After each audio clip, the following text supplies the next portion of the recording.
नाज़रीन सलामुन अलैकुम। असा टाइम्स के खास प्रोग्राम वर्ल्ड न्यूज़ में आपका खैर मकदम है। मैं हूं आपके साथ फैज आबदी। ईरान ने 2000 किलोमीटर से इजराइल पर ऐसा हमला किया जिससे पूरे इजराइल में भगदड़ मच गई। नॉर्थ से साउथ तक हुए इस हमले से पूरा इजराइल थर्रा गया। इसी मुद्दे पर बात करने के लिए हमारे साथ आज मौजूद हैं जनाब शौकत भारती साहब। शौकत भारती साहब की मिडिल ईस्ट पर पैनी नज़र रहती है, तो आइए इनसे पूछते हैं। तो शौकत भारती साहब, इस हमले के बाद मिडिल ईस्ट के हालात क्या हैं? देखिए, मिडिल ईस्ट के हालात जो हैं वो बहुत ही ख़राब हो रहे हैं और हर तरफ जंग के बादल मंडरा रहे हैं।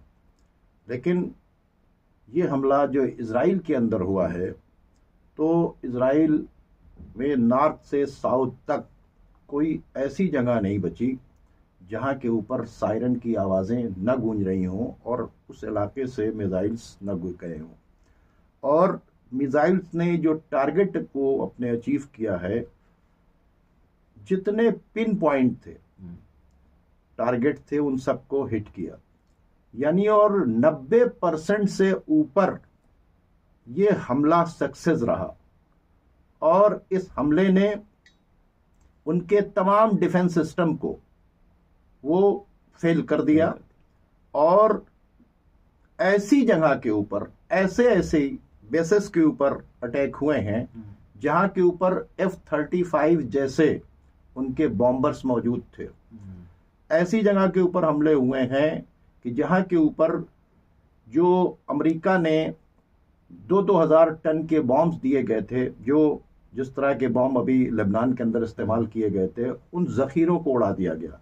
ऐसा हमला हुआ कि इजराइल में मतलब यानी पूरी जो वार कैबिनेट है बेंजामिन नेतन्याहू समेत, उसको भाग के बंकर में पनाह लेनी पड़ी। और पूरे जो फुटेज आ रहे हैं, जो वीडियोस आ रहे हैं, उन वीडियोस को देखिए कि इंटरसेप्टर काम नहीं कर रहा, बस वो चलता है लेकिन उसके सामने चारों तरफ से आकर मिसाइल्स गिर रहे हैं। यहाँ तक कि बहुत सा इनका जो डिफेंस सिस्टम था, आयरन डोम वगैरह का, एरो 3 वगैरह, जिस पे घमंड था वो टूट गया। आयरन डोम वो भी डिस्ट्रॉय हुआ। और सबसे बड़ी बात यह है कि गजा में जहां के ऊपर इनकी फौजें जो गजा पर जुल्म कर रही थी, घेरे हुए थी, वहां के ऊपर भी टारगेट किया गया। और इनकी जो गैस फील्ड थी वो पूरी तरीके से चौपट हो गई। ठीक है, यहां तक कि गोलान हाइट्स के ऊपर भी हमला हुआ। और इस हमले की इंफॉर्मेशन 4 घंटे पहले अमेरिका को थी, लेकिन उसके बावजूद भी कोई हमला नहीं रोक सका। अमेरिकन डिस्ट्रॉयर जो खड़े हुए थे समंदर के अंदर, उन्होंने भी कोशिश की, लेकिन वो उसमें सक्सेस नहीं हो पाए। और ईरान ने इस हमले के बारे में एक डिक्लेरेशन दिया अपना कि ये हमला हमने जो बदला लिया है इस्माइल हानिया का, हसन नसरुल्लाह का और जो उनके कमांडर्स ईरानी मारे गए हैं, उन सब का उन्होंने बदला लिया है। और अगर इसका रिटेलिएशन आएगा तो फिर हम उससे बड़ा जवाब देंगे। मतलब उन्होंने ये बता दिया कि हम खित्ते में जंग नहीं छेड़ना चाहते हैं। उन्होंने बाकायदा तौर के ऊपर यूनाइटेड नेशन को कहा कि हमने जो कार्रवाई की है डिफेंसिव कार्रवाई की है, और ये सारे मैसेज को उन्होंने दे दिया। अब अगर रिटेलिएशन होता है तो फिर उसका उन्होंने कहा है कि हम भरपूर जवाब देने की तैयारी रखते हैं। ईरान ने बता दिया कि तुमने हसन नसरुल्लाह को मारकर, तुमने इस्माइल हानिया को मारकर, तुमने फवाद शुक्र को मारकर, तुमने हमारे कमांडर्स को मारकर, और जो तुमने किया है पेजर बॉम्ब फाड़कर, तुम जो कुछ कर रहे हो, तुम ये समझ रहे हो कि तुम बहुत पावरफुल हो और तुमने ईरान को इतना बेबस कर दिया कि वो कुछ नहीं कर सकता, तो हम तुम्हारे कैपिटल के अंदर मारेंगे। वो तेल अवीव जिस पर तुमको बहुत नाज है, वो तुम्हारा सेंट्रल इजराइल, वो जेरूशलम जहां पर तुम्हारा वार कैबिनेट चल रही है तुम्हारी, हम उस जगह के ऊपर ऐसे, वो तुम्हारी एयरफील्ड, वो तुम्हारी क्या नाम है मिलिट्री बेसिस जहां के ऊपर तुम्हारी मिलिट्री है, और जहां के ऊपर तुमने अपने सबसे महंगे और कीमती F-35 को छुपा कर रखा, जो सबसे ज्यादा सेफ जोन था, जिस पर तुमको बहुत नाज था कि जहां के ऊपर परिंदा पर नहीं मार सकता, हमने वहां के ऊपर तुम्हारे ऊपर हमला किया है। और ये भी बता दिया दुनिया को कि हम जंग को आगे नहीं बढ़ाना चाहते, क्योंकि तुमने ये सब किया, ईरान के अंदर आके तुमने इस्माइल हानिया को मार दिया। तो हम जो है ये याद, यहाँ पर एक मैसेज भी दिया कि हमको तुम्हारे सारे ठिकानों को पता है। हाँ, वो तो देखिए, वो तो ठिकानों को इनको नहीं, हिजबुल्लाह तक को पता था, क्योंकि उन्होंने ड्रोन भेजने के बाद जो है वो बाकायदा तौर के ऊपर जो है उसकी फुटेज जो है पूरी दुनिया के सामने रिलीज की। अच्छा, एक तरफ तो ये हुआ, दूसरी तरफ इन्होंने पूरी कोशिश की कि ये लेबनान के अंदर मतलब ग्राउंड ऑपरेशन करें और घुस जाए, जितना इन्होंने बम्बार्डमेंट किया था। और बड़ी कोशिश और बड़ी तैयारी के बाद इन्होंने ग्राउंड के ऊपर अपनी फोर्सेस उतारने की, यकीन मानिए 36 घंटे से कोशिश कर रहे हैं। कोशिश करने के बजाय जो इनके जो है लोग मारे जा रहे हैं, इनके हेलीकॉप्टर से इनकी लाशों को उठा कर ले जा रहे हैं, इनके टैंक तबाह हो रहे हैं। जो वहां पे जो रद्वान ब्रिगेड थी उनकी, क्या नाम है, हिजबुल्लाह की, उसने इनको घुसने नहीं दिया, पीछे हटे कर दिया।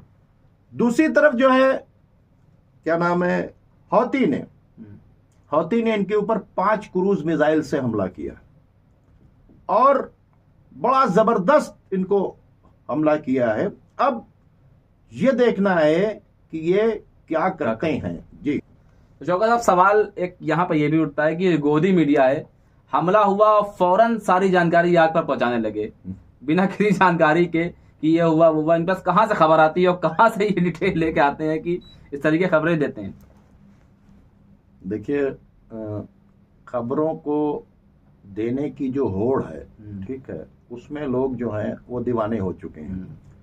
कल रात में मैं इस पर वीडियो बना सकता था और उधर हमला हुआ, उधर वीडियो बना था, लेकिन मैंने अलमायदीन को देखा, अल जजीरा को देखा, अलमनार को देखा, प्रेस टीवी को देखा, ईरानी ऑब्जर्वर को देखा और न्यूयॉर्क टाइम्स को देखा, टाइम्स ऑफ इजराइल को देखा। जब मैंने चारों तरफ देखा कि भाई देखें जिसके यहाँ हमला हुआ है वो क्या कर रहा है, जहां मिसाइल गिरी है, बिल्कुल, ये मिसाइल किसी जो रिपोर्टर के घर में नहीं गिरी है, ठीक है, कि वहां वीडियो कैमरा लगा हुआ था उसका, खबर है वो और उसके बाद जो उसका कैमरा बाहर लगा हुआ था उसने देख लिया। तो इसकी डिटेल्स निकालनी पड़ती हैं और उसके बाद ही बोलना चाहिए, वरना जिस तरह से गोदी मीडिया की थू होती रहती है। अच्छा, वो तो बेशरम लोग हैं, वो उनको कोई शर्म नहीं है, ठीक है, उन्होंने शर्म को उतार कर रख दिया, वो जो चाहे बोलते रहते हैं। लेकिन जिम्मेदार पत्रकारिता यही है कि पहले चीजों को देखिए, समझिए और उसके बाद बोलिए, क्योंकि आपको व्यूअर्स टाइम दे रहे हैं, बिल्कुल, आपका झूठ सुनने के लिए टाइम नहीं दे रहे हैं, आप लोगों का टाइम ले रहे हैं। तो आप धोखा है ये कि आप इंफॉर्मेशन गैदर किए बगैर जो है आप वहां के ऊपर इंफॉर्मेशन देने लगे। तो इन्होंने अभी कुछ तो चैनल ने कहा कि भाई वो इजराइल ने पलटकर सुबह सुबह क्या की, हमला कर दिया, किसके ऊपर कर दिया, ईरान के ऊपर। अब इस तरह की फर्जी न्यूज, ठीक है, या कुछ जो वो एक्सपर्ट बन के वो बाकायदा एजुकेशन के नाम से क्या न्यूज दे रहे हैं, ठीक है, जिनको पता ही नहीं है, वो इस तरह की न्यूज दे रहे हैं, जिनको ये नहीं पता कि ये जो सैयद हसन नसरुल्लाह हैं, ये इन्होंने आईसिस जैसी तमाम दहशतगर्द तंजीमों को खत्म किया। यानी अबू बकर बगदादी की जो तंजीम थी आईसिस, जिसने इस्लामिक स्टेट्स बनाकर पूरे मतलब दुनिया के अंदर एक तरीके से कत्ल गारतगरी और खूनरेजी का बाजार गर्म कर रखा था, तो जनरल कासिम सुलेमानी ने क्या किया था, इन्हीं हसन नसरुल्लाह साहब के साथ, इसी हिजबुल्लाह के साथ मिलकर, और जो इराक के अंदर जो तंजीम बनाई थी हजदुश्शाबी, इनके साथ ही मिलकर क्या किया था, दुनिया भर में जितने भी टेररिस्ट थे उन सब को इकट्ठा करके 82 कंट्री के टेररिस्ट को इकट्ठा किया गया था। और इकट्ठा करने के बाद बशर असद की गवर्नमेंट को गिराने के लिए ये वहां के ऊपर काम किया गया था। उन 82 कंट्री के टेररिस्ट को बनाया किसने था, इकट्ठा किसने किया, ट्रेनिंग किसने दी थी? अमेरिका ने, इजराइल ने और अरब कंट्रीज ने। क्यों? बशर असद की गवर्नमेंट को हम गिराते किसी तरीके से। उन टेररिस्ट को जो धूल चटाई है दुनिया भर के बड़े से बड़े टेररिस्ट को, और सबसे बड़ा जो टेररिस्ट था आईसिस, ठीक है, जो सबसे बड़ा टेररिस्ट ऑर्गेनाइजेशन था, उसको अगर धूल चटाई है तो कासिम सुलेमानी ने और सैयद हसन नसरुल्लाह ने और हजदुस शाबी ने वहां की, इन लोगों ने धूल चटाई है।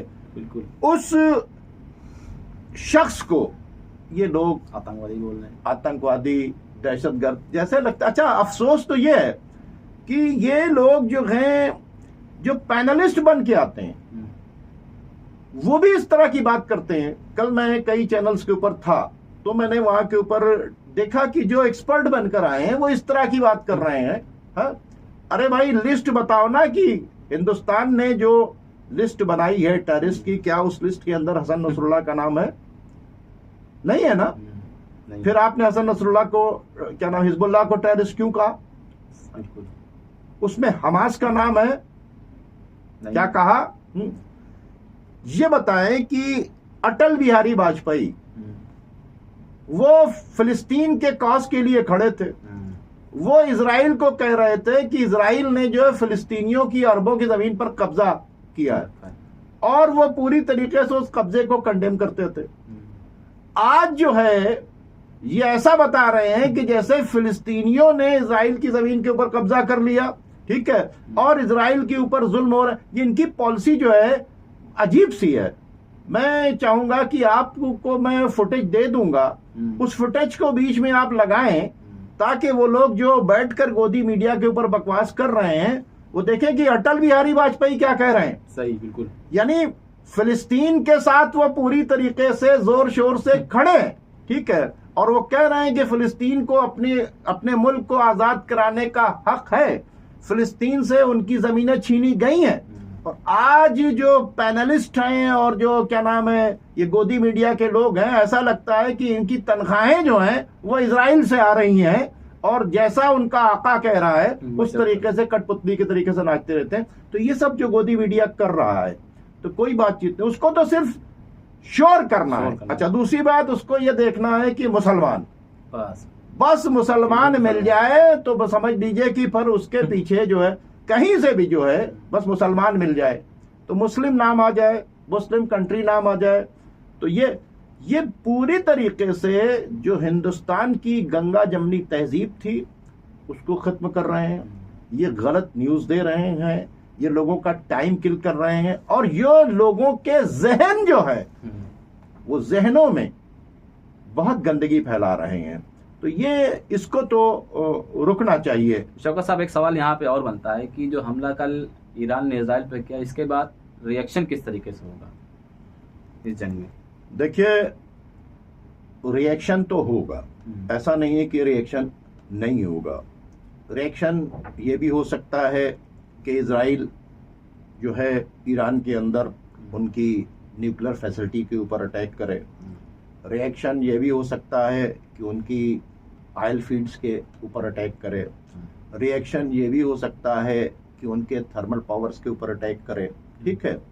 रिएक्शन, क्योंकि उनके पास जो F-35 है, तो ये जो प्लेन है इसके अंदर ये कैपेसिटी पाई जाती है कि ये वहां पर जाकर अटैक कर सकता है, ठीक है। अब ये तो, लेकिन फिर ईरान ने जो हमला किया है तो ऐसा थोड़ी कि हमने जो कर दिया आप जो चाहे करते रहो, ठीक है। एक तो ईरान ने ये बातचीत की, दूसरे एक उन्होंने मैसेज दिया है कि 4 तारीख को जो जुमा पड़ेगा उस जुमा के अंदर तेहरान में नमाज कौन पढ़ाएगा? खुमैनी साहब पढ़ाएंगे। तो ये जो प्रोपेगेंडा, खामनाई साहब पढ़ाएंगे। जो प्रोपेगेंडा है कि बंकर के अंदर वो छुप गए, ठीक है ना, वो बंकर के अंदर नहीं, वो तेहरान के अंदर आकर नमाज पढ़ाने के लिए उन्होंने कहा कि हम नमाज पढ़ाएंगे। मतलब जो प्रोपेगेंडा कर रहे हो, उन्होंने बताया कि हम मौत से नहीं डरते हैं। एक मैसेज उन्होंने ये दिया, ये बहुत बड़ा मैसेज है कि इतने खतरनाक हालात में, जब ईरान के अंदर इस्माइल हानिया को मार दिया गया, जब इतने कमांडर्स को मार दिया गया, जब बंकर के अंदर जो है समझ लीजिए हसन नसरुल्लाह को शहीद कर दिया, उसके बाद तो सबसे ज्यादा और वाकई टॉप पर अगर सिक्योरिटी किसी की है तो वो क्या नाम, तो खामनाई साहब को इसमें 4 अक्टूबर को नहीं जाना चाहिए, लेकिन उन्होंने कहा कि 4 अक्टूबर को मैं क्या करूंगा, नमाज मैं पढ़ाऊंगा। तो इसके मतलब पब्लिक के बीच में आएंगे। अब सवाल ये पैदा होता है, ईरान ने बहुत बड़ा मैसेज यूनाइटेड नेशन को दे दिया कि हम जंग को बढ़ाना नहीं चाहते, हमारे पास सेल्फ डिफेंस का राइट था, हमने उस पे हमने ये एक्शन किया है, फर्दर अगर मामलात होंगे तो ये बदतर होंगे। तो अगर इन्होंने अटैक कर दिया, तो अगर इनके पास F-35 है, तो ईरान ने बता दिया कि हमने 12 मिनट के अंदर बटन दबाकर, हमें हमारे जहाज जाने की जरूरत नहीं है, ठीक है, हमारे बटन दबते ही हमारे मिसाइल्स चले जाएंगे। एक तो ये मैसेज दिया है।